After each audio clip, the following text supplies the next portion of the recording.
It's time for the Rick Smith Show. Now, here is the voice of the working class, Rick Smith. And welcome, brothers, sisters, working class heroes. This is the Rick Smith Show.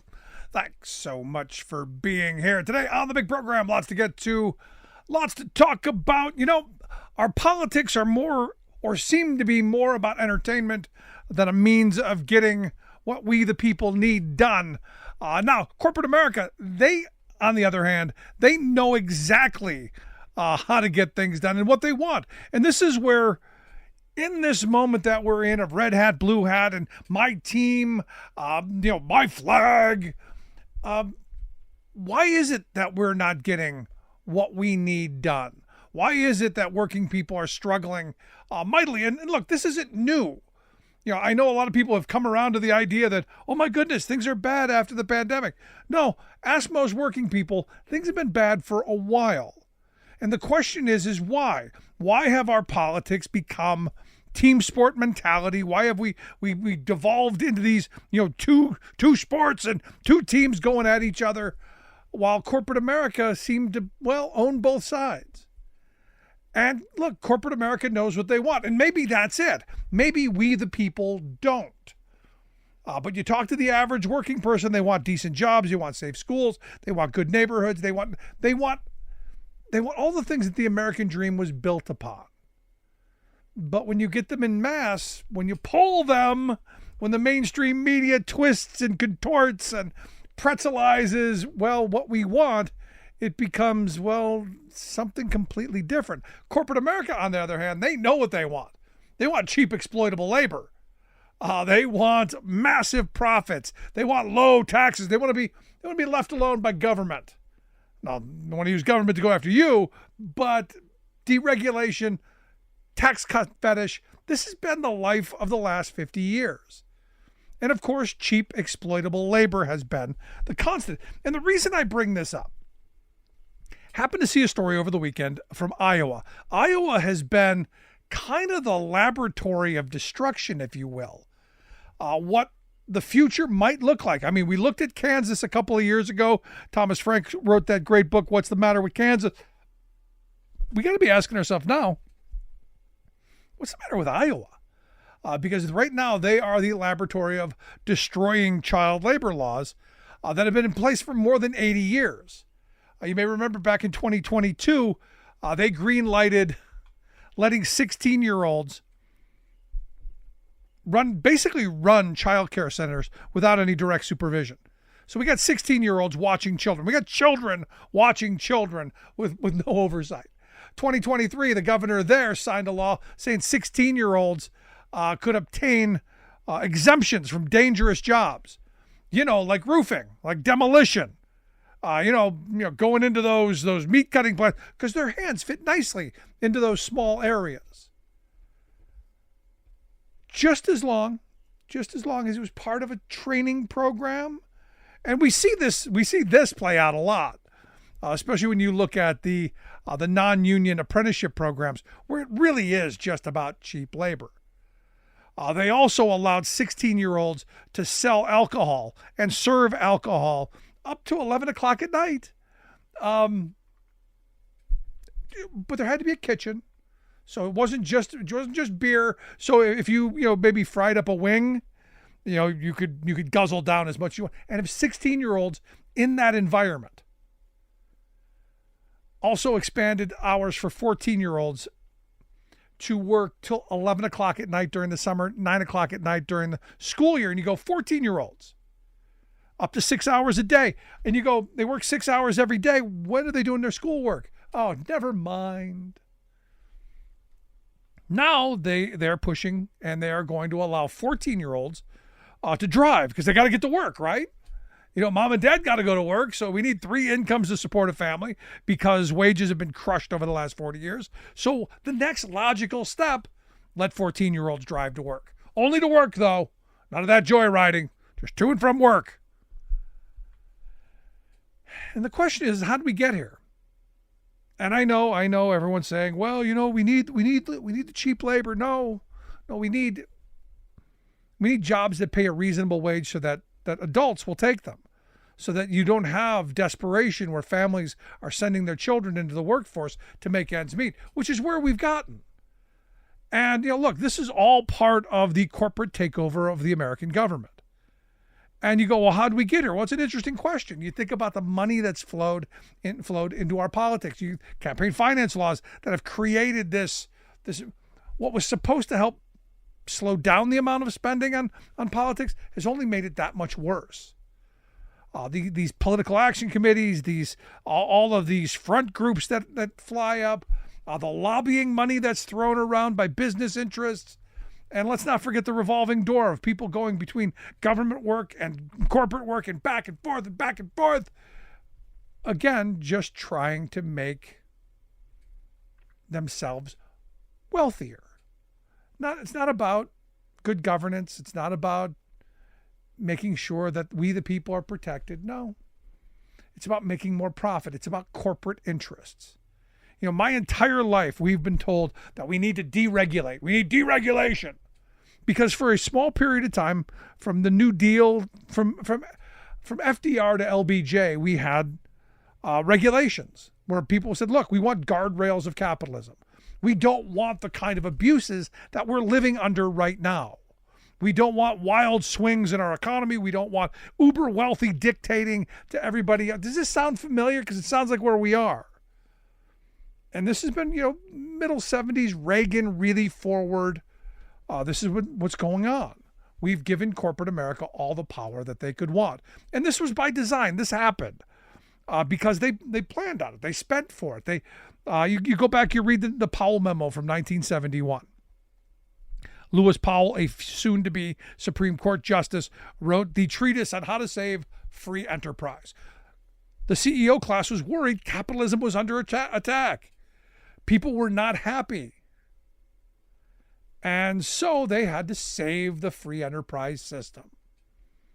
Now understand, income inequality was nowhere near where it is today. The alligator jaws were just a little bit open. Now they're wide open and about to take a chunk out of, all of our behinds. But you look at all the money and all the power that have gone into these think tanks and these trade associations and, all of these policy institutes and all of these groups that their job is to convince you and me that they're right and common sense is wrong. That you're right and everything our grandparents fought, bled, and died for on the shop floor, building the most prosperous working class in history, that's all wrong.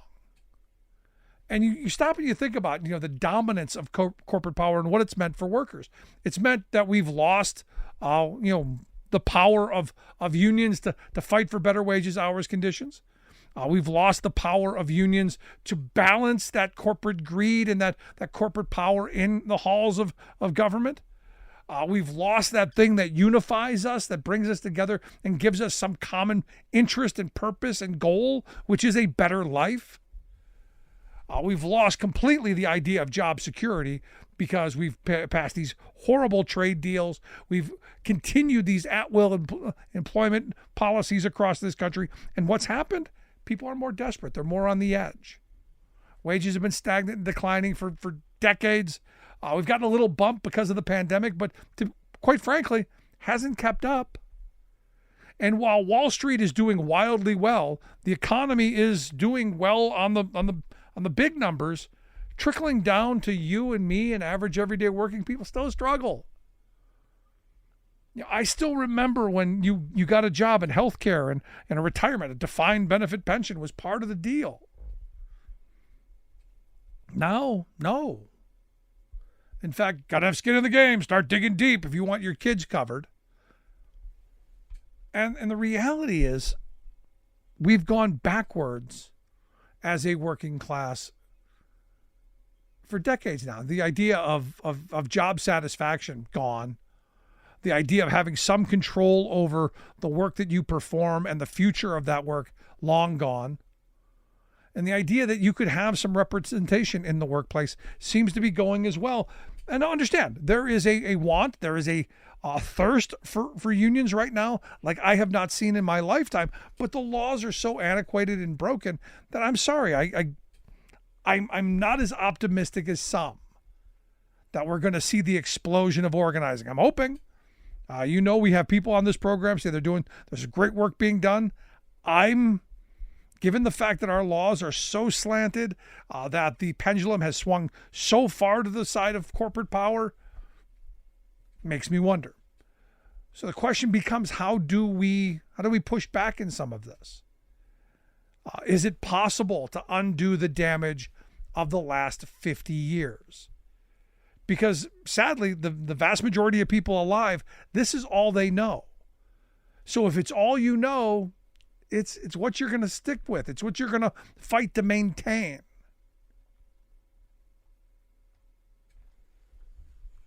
And what's frustrating to me is I still remember the stories of people who did fight and bleed and die for the 8-hour workday, for overtime, for weekends, for vacation, for, you name it. All the things that we've taken for granted and then bargained away.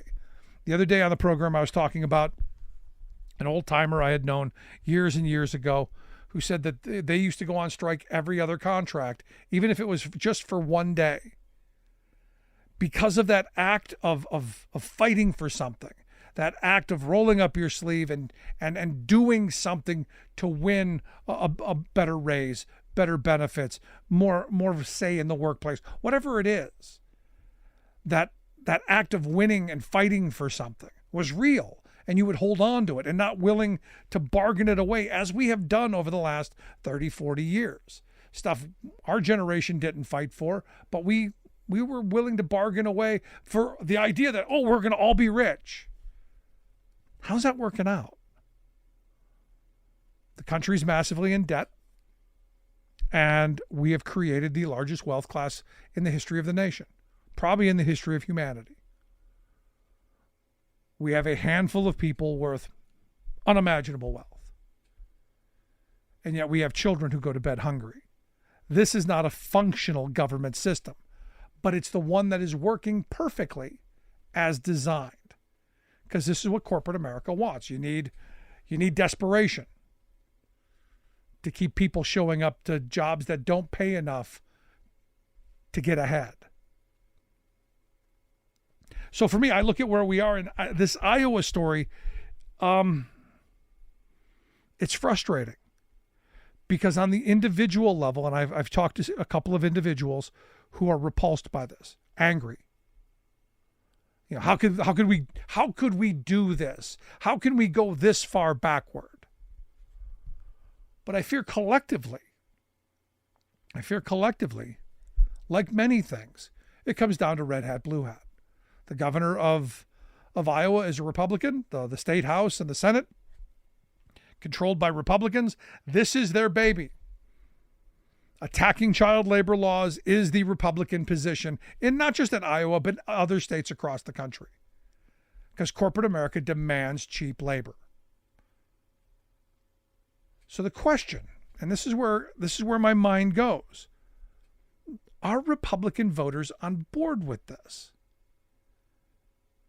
When you look at your children and you realize at 14, 15, 16 years old, that they can be put into the workplace doing somewhat dangerous jobs, serving alcohol to drunkards at the local tavern. Is that a good place for them to be? Now, I know most of us are going to be like me. It's not going to be my kid. I wouldn't allow that to happen. But what about the desperate ones out there who don't have a choice? Shouldn't we be doing something better than taking their children and putting them into, dangerous workplaces? I want to hear your thoughts. Email me, rick@thericksmithshow.com. What do you think? It seems simple to me, but I want to hear your thoughts. rick@thericksmithshow.com. Quick break. Right back.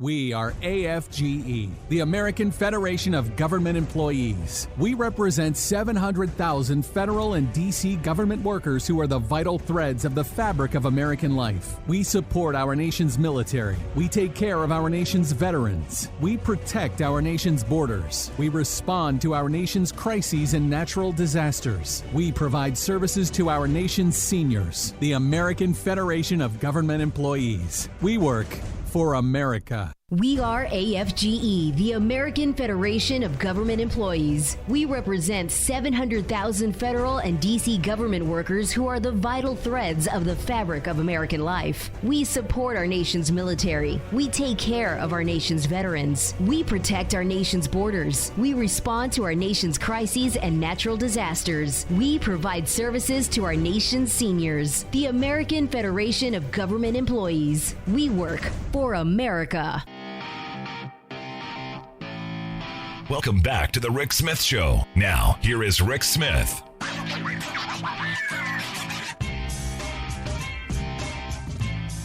So Mark Meadows back in the news. Former Trump chief of staff, also Mike Roman, a member of Trump's campaign team.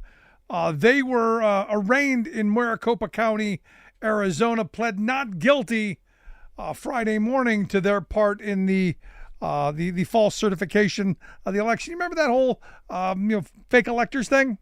Yeah, this is it. Now, I find it interesting that the former chief of staff under Donald Trump pleads not guilty. We'll be interested to see where this goes.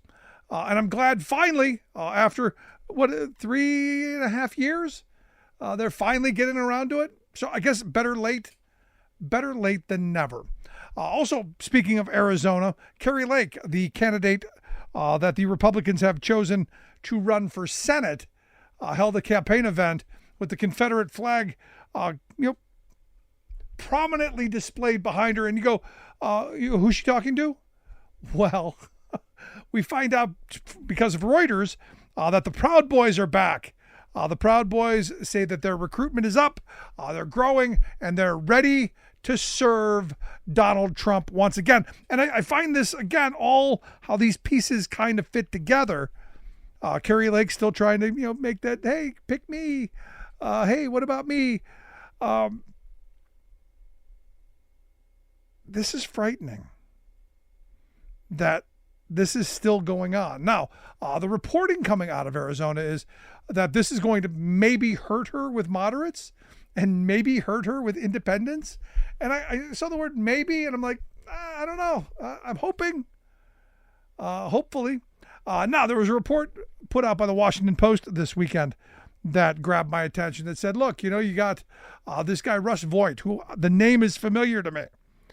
They described him as a battle-tested D.C. bureaucrat, a self-described Christian nationalist.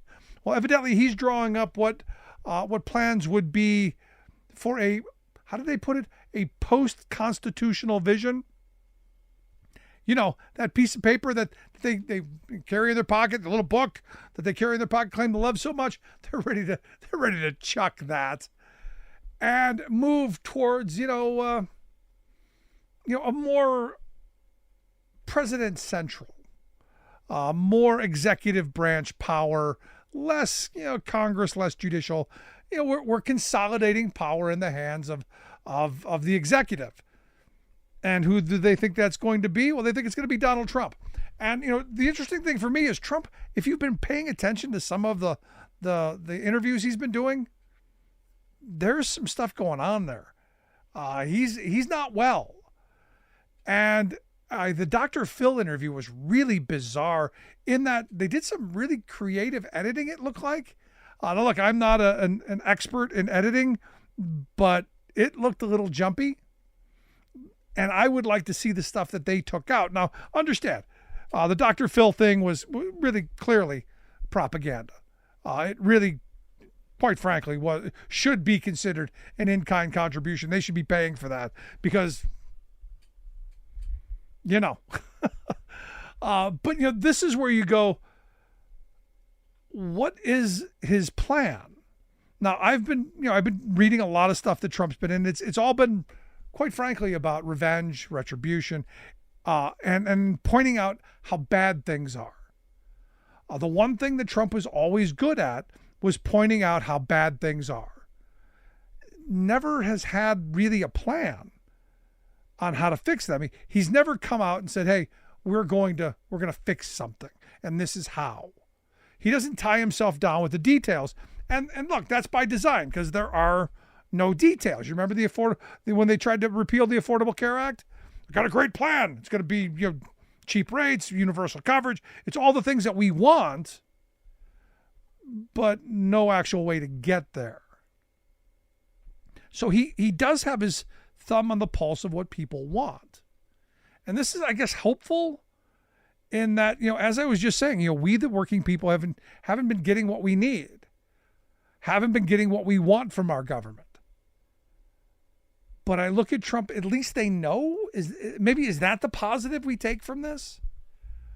Because, there was another article I came across, I think it was at the Washington Post as well, could have been the Times, where they're saying, look, Trump has no plan on how to fix any of our problems. Prices are high. Yeah. He blames Biden for how high our prices are. From the grocery store to the gas pump, everything. But hasn't come out with anything, any explanation really on how he plans on addressing those. This idea of me alone, I can do it. Okay, great. What are you going to do? If we look to the last term was just give corporations more power. Now you go, well, he talked about going after them, and he did. He talked about bringing factories back. He talked about if you live in Lordstown, in Ohio, don't move from the Lordstown plant because we're gonna fire that. That's not going anywhere. He talked a good game, but what did he actually do? And this is where my concern starts to come back to. I fear we're going to be sold another bunch of false promises. Because there are real problems still left with our economy. The distribution of wealth is way off. And I keep seeing the shark guy, and I forget his name, Mr. Wonderful or whatever his name is, pitching this idea of, we need to raise taxes. We need I think he said a 29.5% tax rate. And I started thinking about it. I go, for the average working person, that's a killer. And again, we're going back to that flat tax idea. I guess this is their solution, maybe. I would argue that what they bring us is much of what got us into the trouble that we're in. What the solutions are going to be are much of what got us where we are. More deregulation, more tax cuts, more breaking of unions, more pendulum swinging of power to one side. And as I've said before, I'm someone who believes that I'd like to see the pendulum in the middle. I would like to see corporate and labor power somewhere equal so that they fight it out at the bargaining table. That there's some equality, some give and take, some interest on both sides being met. Sadly, today, not. And unfortunately, it's gotten us where we are. Look, we had a great jobs report, 272,000 jobs created. The economy is still steaming along. Biden's economy is creating jobs. The sad reality is we don't have the bargaining power as workers to get a piece of it. Look, the Dow, what is that? What was it, over 40,000? Hit a record high? You do know, right? If Trump were in office, that what we're living in would be the greatest economy ever in the history of humanity. And the right-wing media that caters to him would be spewing that as well.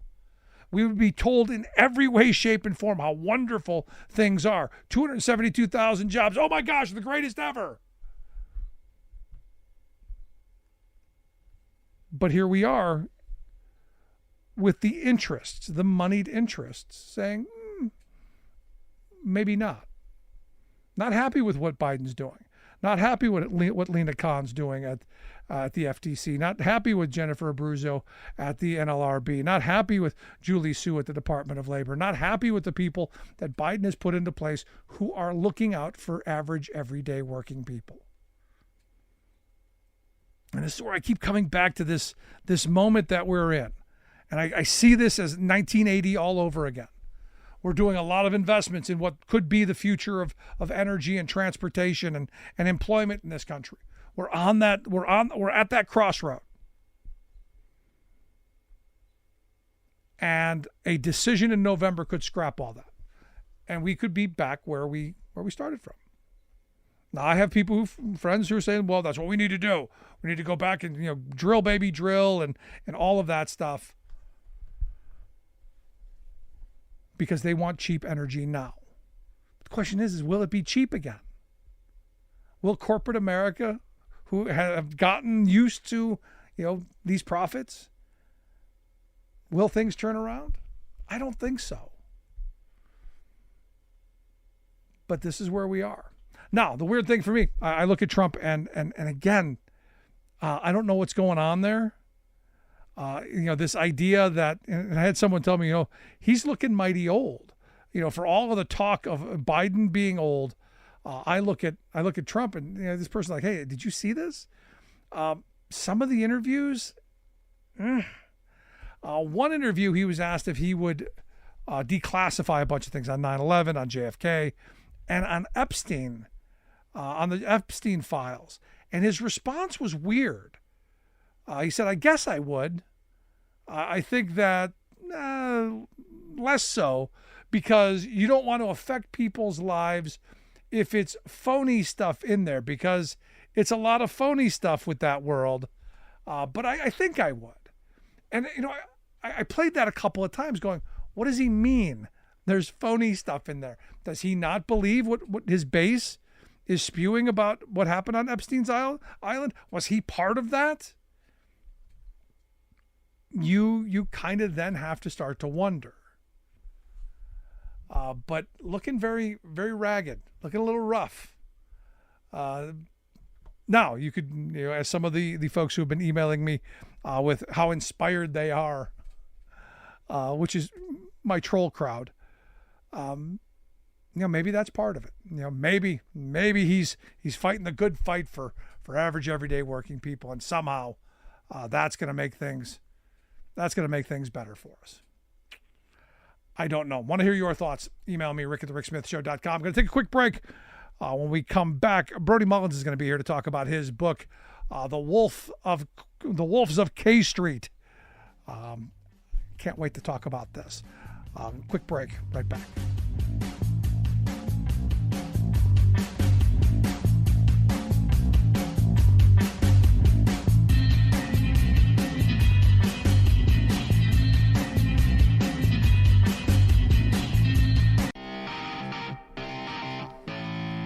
Welcome back to the Rick Smith Show. Now, here is Rick Smith. So over the weekend came across an amazing 3-part saga. I'm going to call it a saga, not a series, over at the Wall Street Journal, the newspaper of the investor class. It's nonfiction, but reads a lot like fiction. A story that no publisher, if you went to him and said, here's my book, take it seriously. I don't think anybody takes seriously. But it's true. It's the story of a corporate fixer, this guy named Joshua Wright, seemingly reputable university, George Mason, a front group, the Global Antitrust Institute, some of the biggest corporations in America, Google and such, and, lies, deception, deceit, adultery, debauchery. Good read. That's why I've asked its author and the reporter to come share some thoughts on this series. He's also the author of what is a must-read for your summer list, The Wolves of K Street, The Secret History of How Big Money Took Over Big Government by the Mullen Brothers. And I've got Brody Mullen right here. Brody, thanks for taking time for us. Thanks for having me. So I'm looking at this moment, and I'm looking at this series that you've got here, and I'm going, this is almost too unbelievable to be true, but every bit of it's true. You got this guy who's basically the corporate fixer who's making big money. All of this story. Walk me through some of this. Yeah, so we had this incredible story about a lobbyist, or he's not actually a lobbyist, which is sort of what the secret is here. a professor at George Mason University who runs a consulting firm, who was really the most important, most influencer on antitrust issues in Washington. And behind the scenes for more than a decade, he's sort of been the key guy keeping the FTC, the DOJ, and the federal government from keeping its paws off of big tech. I mean, he's the guy who's really been able to push the government away from big tech so that big tech is allowed to keep growing and growing and growing for the last decade or so. What I found interesting is the swinging door back between government, industry, education, all this stuff, bipartisan. He was in the Obama administration. All of this stuff didn't seem to matter. Corporate cash knows no political bounds. Yeah, and antitrust is really a nonpartisan or a bipartisan issue. I mean, both Republicans and Democrats for the last 50 years have believed in the Bork, so-called Bork, Chicago School of Thought on antitrust, which means the government should not get involved in corporate mergers. Corporations should be allowed to get bigger and bigger and bigger. They should be allowed to merge and grow and compete overseas. Both Republicans and Democrats, until now, have largely accepted that. Things are starting to change now, but yes, he was sort of a bipartisan player, and he was the leading figure preventing people like Lina Khan and some other more aggressive antitrust regulators from taking on big tech and trying to rein in those companies.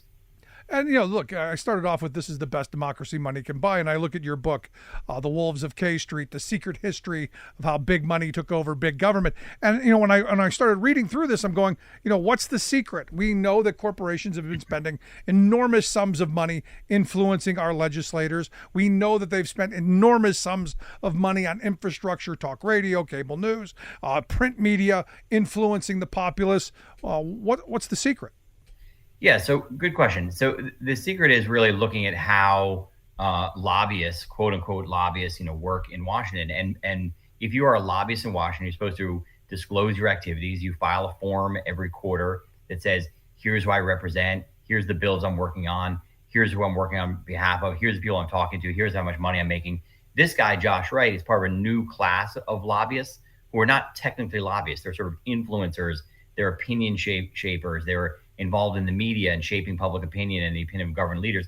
And the reason we call him a secret is because he would, even though he's effectively a lobbyist, everything he does in his life is in order to affect public policy and its implementation in Washington. However, he does not fall under the definition of lobbying, and therefore he's in the shadows. You can't go online and figure out who are the other Josh Wrights out there. This is like the most important influencer for big tech in Washington for 10 or 15 years, and we don't know his name until now.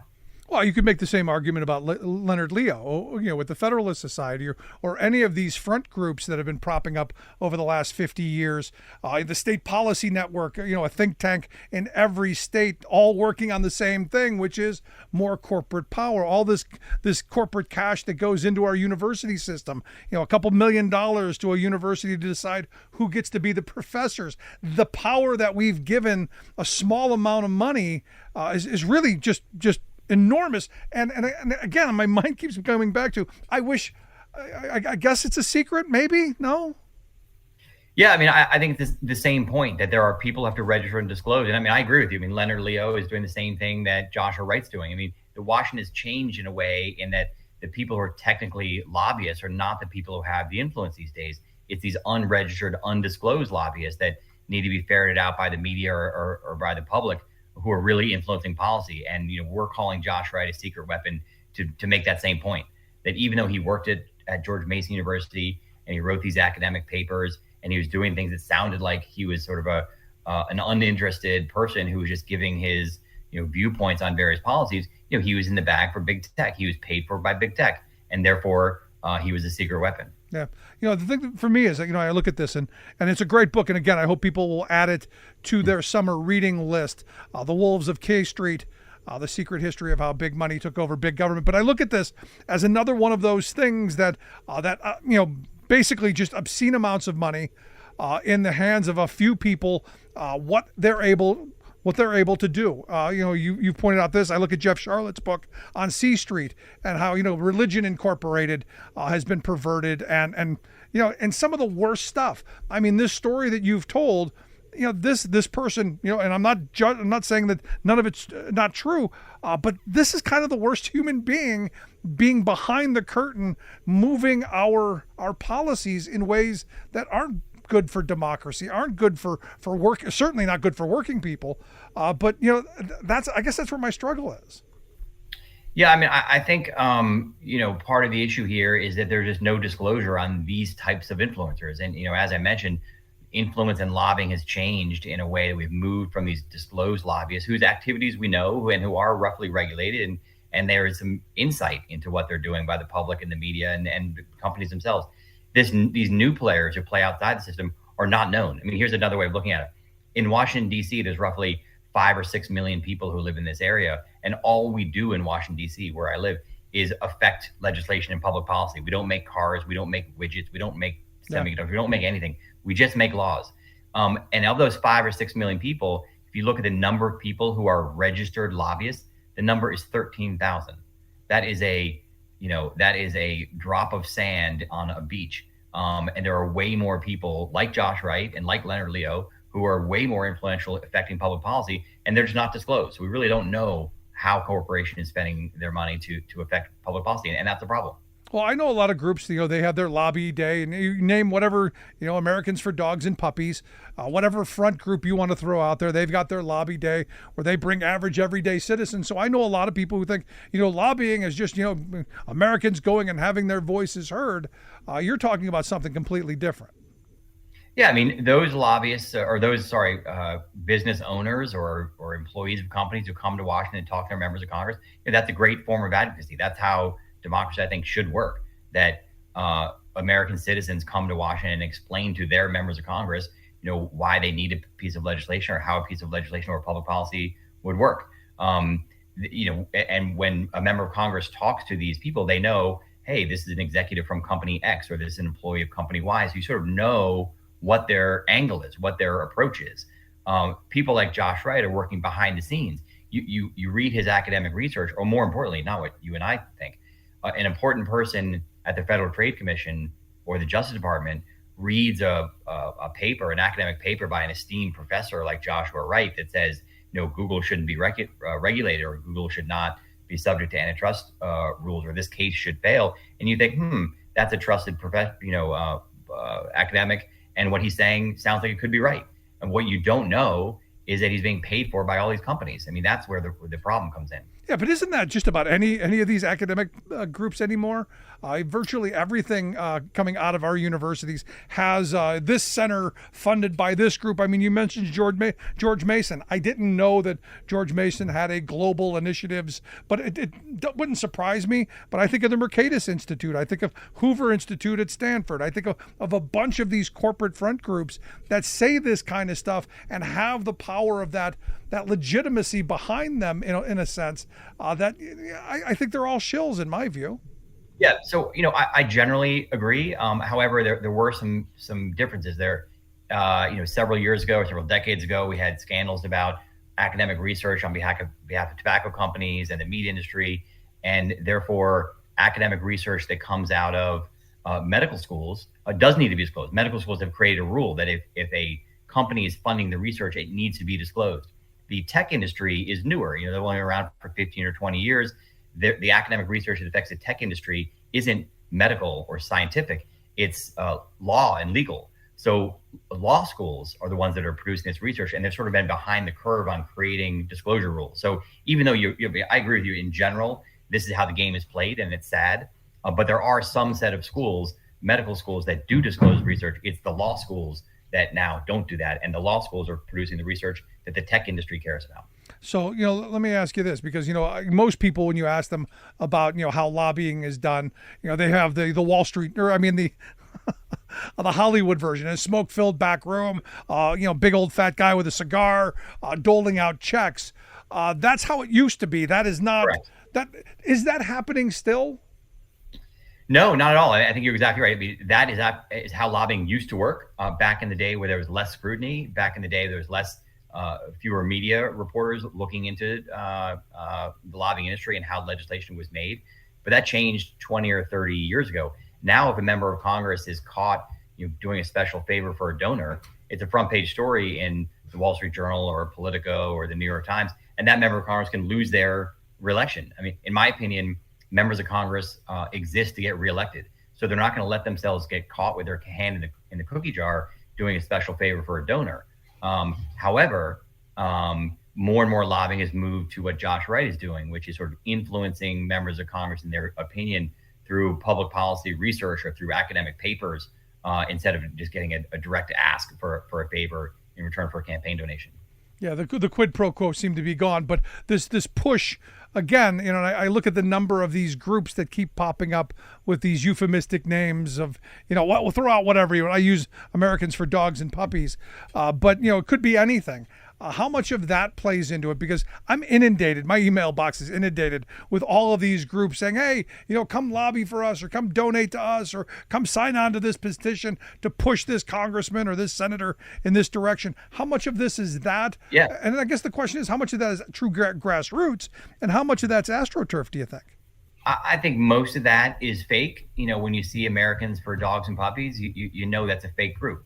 Those groups don't exist. There are some that are real, AARP, people have been around for a while and have a real voice and a tradition, but I think almost all of them are fake. And therefore, I think members of Congress don't listen to them. I think a lot of that is a waste. And that's why these academic research centers and these law schools make such a big difference, because people know George Mason University. They know Harvard University. They know the University of Illinois. Those are trusted brands, and they respect and expect that the research to come out of, the opinions to come out of them are real and are not influenced by corporate America. And that's sort of one of the things we're saying in this story, is that even those trusted brands have been infiltrated by corporate America. So yeah, you can't trust Americans for Dogs and Puppies, but also you can't trust some of these universities because they're bought and paid for also. Yeah, but ultimately the sad reality is this plays still into that frame that government is bad. It can be bought and paid for, and look, it's done it to itself. We haven't regulated this stuff in a way, and in fact, we've spent the last 50 years, kowtowing to corporate power, giving them more tax cuts, giving them more deregulation, allowing unions to be broken up. For me, I want some balance, and sadly, there isn't any. Corporate power determines what happens in this country. The 192 people who sit at the business roundtable, those are the most powerful people in the country, not those people sitting in those halls in Washington. Yeah, that's what we write about in our book, The Wolves of K Street, is that the corporate America, corporate lobbies, the corporate interests have infiltrated Washington. And not only are they outspending everyone else, but there really is no one else. We used to have Ralph Nader and consumer groups. We used to have labor unions, you said. It used to be a fair fight. Companies would come up to Capitol Hill and say, hey, we need a open trade bill with China or some other country or region. And unions would argue the other side. And members of Congress could talk to both sides and decide where they stood. Now it's really just companies. Companies are the only force in Washington. When a member of Congress goes out and talks to lobbyists and to interest groups to figure out what they should do on a policy, they're talking to 3 different companies, and they're not getting the full picture. And that's really the problem right now. No, it's a good point you make, that you're talking to 3 different companies. The consolidation that's happened over these last 50 years, the power that we've given, the outweighted power that we've given in industry after industry is not surprising with the inflation that we're suffering under, not surprising that there's a lack of competition, not surprising that the wages have been stagnant for 40 years. So none of this stuff is shocking. So the question, and I guess it's going to be answered in the Wolves of K Street, is, what do we do? What do average everyday working people do to take their government back and maybe fight back against this corporate overreach? So we do have some good news in the book, if you read it, the Wolves of K Street, that at the end of the day, the American people still have more power when they come together than corporate America, and we have some examples in the book. The problem is that corporate America is well-heeled, they're well-financed, they're well-connected, they've got their eye on the ball, they're working every day with thousands of people in order to influence public policy, and the American citizens are not. We are disorganized, we're around the country, we're not calling our members of Congress, we're sort of disillusioned, we think we can't affect members of Congress, but if the American people come together and call members of Congress and push our members of Congress to do something, members of Congress will follow. Again, at the end of the day, a member of Congress will do whatever it takes to get reelected. And if a member of Congress thinks or knows that 51% of their constituents is against a corporate tax cut, then that's where the member is going to vote, no matter how many campaign donations they get from corporate America. So I think that is a good silver lining and a bright light. No, I hope you're right. But, I remember the last massive tax cut that went through during the Trump years. The people weren't really behind that. In fact, one of the most unpopular tax cuts that I can remember in my lifetime, and yet it sailed right through. Nobody seemed to be upset. Nobody seemed to lose their job over it. Because my fear is we're so entrenched in red hat, blue hat, that we're going to miss all of this other stuff. And so do you have any hope that we come out of red hat, blue hat? Yeah, I think that tax cut's a really good example. I mean, that tax cut was passed in 2017, a $1.3 trillion tax cut for corporate America with the support of every single Republican in Congress and 0 Democrats. I mean, it was a party line vote that barely made it through. Now, that tax bill comes up for renewal next year. 8 years later, that tax bill is coming up for renewal next year. And I talked to a lot of Republicans who are no longer in lockstep with corporate America the way they were back then.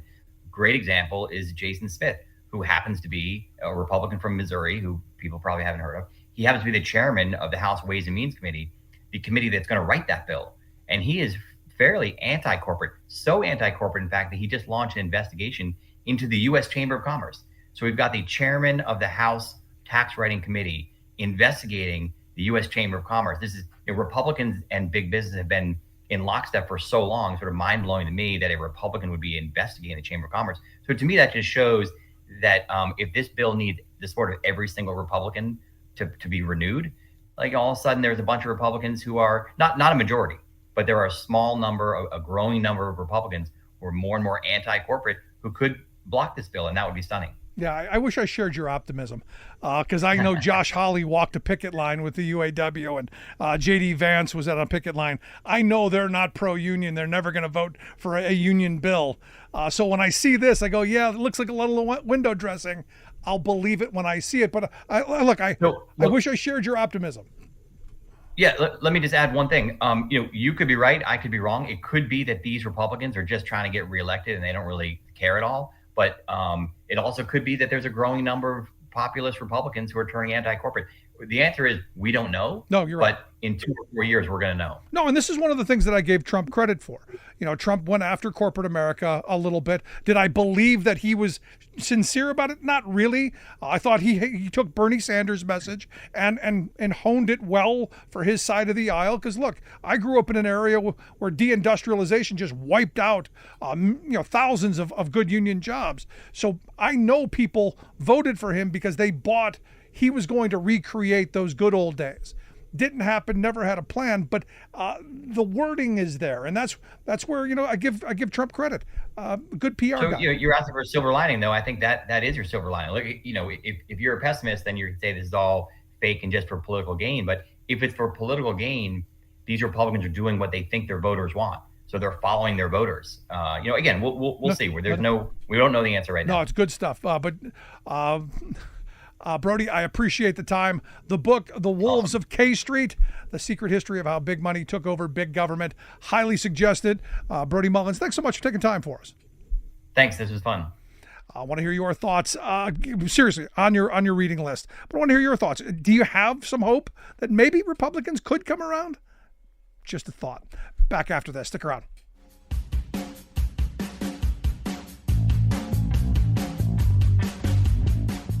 I'm Rick Smith, and this is Labor History in 2. On this day in labor history, the year was 1946. That was the day that the U.S. Supreme Court handed down a decision that would have massive implications for American workers. The case was known as Anderson v. Mount Clemens Pottery. The pottery company was operated on a large 8-acre property in Mount Clemens, Michigan. Each day, the workers punched into their shifts and then had to make their way to their workstations. There, they had to get ready to work, perhaps donning gloves, sharpening tools, or readying their workstations. The company estimated that these tasks took 14 minutes. So, they subtracted 14 minutes from the workers' timesheets each day. 7 workers had had enough and decided to sue the company with backing from their union. They argued that they should be compensated for their entire time, including the time it took to prepare for work. The Supreme Court agreed with the workers. Justice Frank Murphy wrote the decision for the court. He himself was from Michigan and had previously been the mayor of Detroit and the governor of the state. Unfortunately, the Supreme Court case was not the last word on the matter. In 1994, the State Bar of Michigan and the Macomb County Bar Association helped erect a historic marker commemorating this important case. It described what happened after Justice Murphy's determination. Quote, the following year, Congress, responding to the Mount Clemens Pottery decision, enacted the Portal to Portal Act to relieve employers of the obligation to pay for time spent in non-productive activities, except where such activities are compensable through custom or contract, notably through collective bargaining. In other words, Congress passed a law undermining the court's protection of workers. Labor History in 2 brought to you by the Illinois Labor History Society and The Rick Smith Show. You're listening to The Rick Smith Show, where working people come to talk. The reality is we need more people like Brody Mullins and his brother who are doing the deep dives, doing the investigative reporting on these people. Because, look, there are folks in the shadows. And, Leonard Leo is a perfect example. This Joshua Wright's another one. Paul Manafort, for years, one of those people in the shadows who, they were the puppet master. They were the most powerful people that you never heard of because they were the big influencers of the day. They were able to take the corporate money and run campaigns and, like politics, like they were running a constant political campaign to get these politicians to do what they're supposed to do. And here's the thing. It's what I say about the Supreme Court. And this is why Leonard Leo, for me, is an interesting character. You look at the Supreme Court justices that he was integral in getting into those spots. You think of the Gorsuch, you think of Kavanaugh, you think of Coney Barrett, you think of Alito, you think a number of these people that the Federalist Society had their hand in molding and pushing into those positions. And you go, they don't have to bribe them. There doesn't have to be a quid pro quo. There doesn't have to be a, hey, I need you to decide this way on a case, and if you do, you'll get this. And this is why the Clarence Thomas thing is interesting to me. Bob Menendez is on trial for bribery because someone gave him some money to do what they wanted to do, allegedly. But Clarence Thomas did exactly what these folks wanted. He got boatloads of money. Nothing going to come out of him because they know he's already going to decide that. They know how high these guys are going to jump, and they're trying to replicate that same model, that same mold in Congress. They're vetting these candidates. They're funding the right candidates.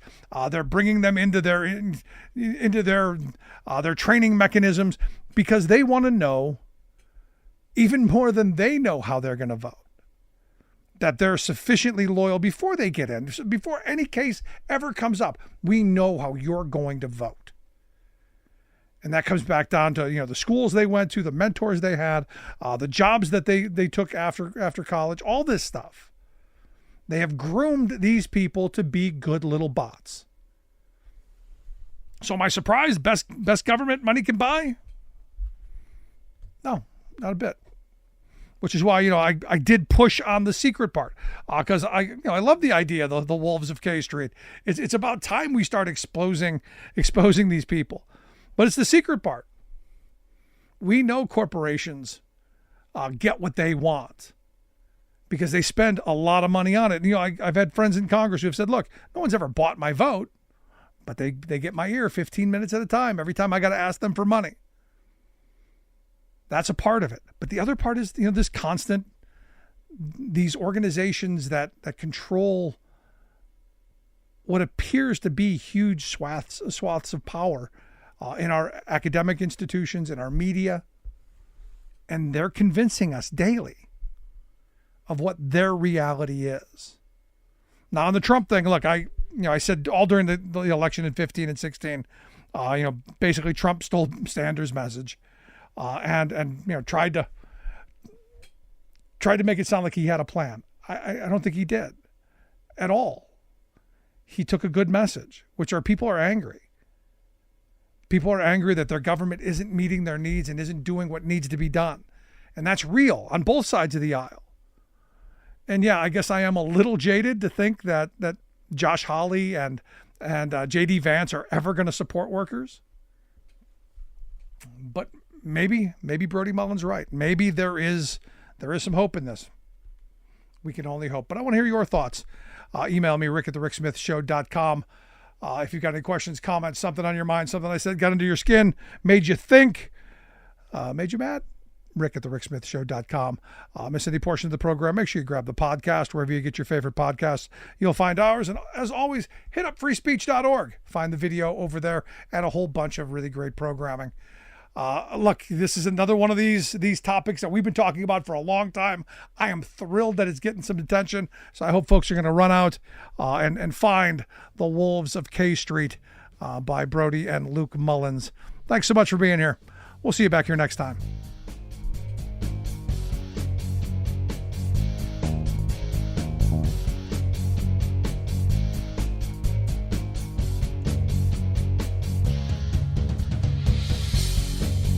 You've been listening to The Rick Smith Show. Email Rick at rick@thericksmithshow.com. Until next time, this has been The Rick Smith Show, where working people come to talk.